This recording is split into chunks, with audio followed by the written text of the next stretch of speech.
আসসালামু আলাইকুম। আজকে আমরা দেখব যে বোর্ডের খাতা আমার নামে আসছে কিনা এই তালিকা আমরা কিভাবে খুব সহজে খুঁজে পেতে পারি।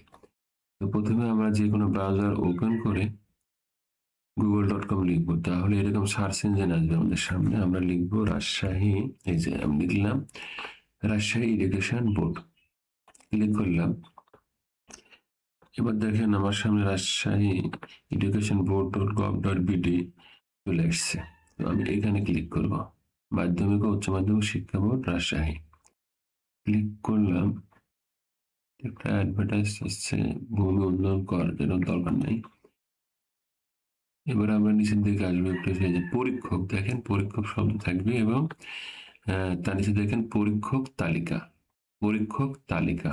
তো আমি কি করবো, এখানে পরীক্ষক তালিকায় ক্লিক করব। এই যে পরীক্ষক তালিকা,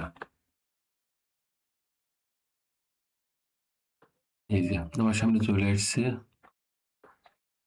দেখেন অনেকগুলো খাতার। তো প্রথমে আমি দেখতে পাচ্ছি এইচএসসি 2026 রসায়ন তত্ত্ব 37 কোড, পরীক্ষকগণের তালিকা, বিতরণের তারিখ হচ্ছে 23/5/26। তো আমি প্রথমে কি করবো, এটা দেখার জন্য যে আমার নাম আছে কিনা ডাউনলোড অপশনে ক্লিক করব। ডাউনলোড অপশনে ক্লিক করলাম। এটা কিন্তু এখনো কিন্তু ডাউনলোড হয় নাই, এখানে ক্লিক করলে ডাউনলোড হবে। এটা আমি দেখতে পাচ্ছি শুধু।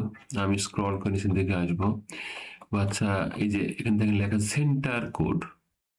সেন্টার কোড হচ্ছে আপনার বিদ্যালয় এই যে কোনো না কোনো সেন্টার কোডের আন্ডারে আছে, অর্থাৎ 5টা 10টা স্কুল মিলে একটি করে কোড থাকে সেন্টার, এক্সাম হয় আমাদের।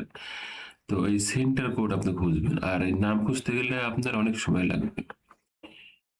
তো মনে করেন আমার সেন্টার কোড হচ্ছে 130, তো আমি যাচ্ছি 130-এ। এই যে 130-এ মাত্র 2জন শিক্ষকের নাম আসছে, দেখছেন? এস এম শাহাদ আলী আর হচ্ছে রাশেদ আলী। তো ইনি হচ্ছে Abu Bakr high school and college Rajshahi, আর ইনি হচ্ছেন Aqsa high school and college, sorry Aqsa high school Rajshahi. তো যাই হোক, এইভাবে আপনি আপনার প্রতিষ্ঠানের কোড দেখবেন। আর পাশে যেটা আছে দেখেন, এটা হচ্ছে আপনার আপনার কোড, পরীক্ষক আপনার যেহেতু সেটা আপনার কোড। প্রত্যেক লেখার সময় কোডটা উল্লেখ করতে হয় যে আমার পরীক্ষক কোড এত। তো আপনার এইভাবে খুঁজে বের করবেন খুব সহজে। ওকে, আল্লাহ হাফেজ, আসসালামু আলাইকুম।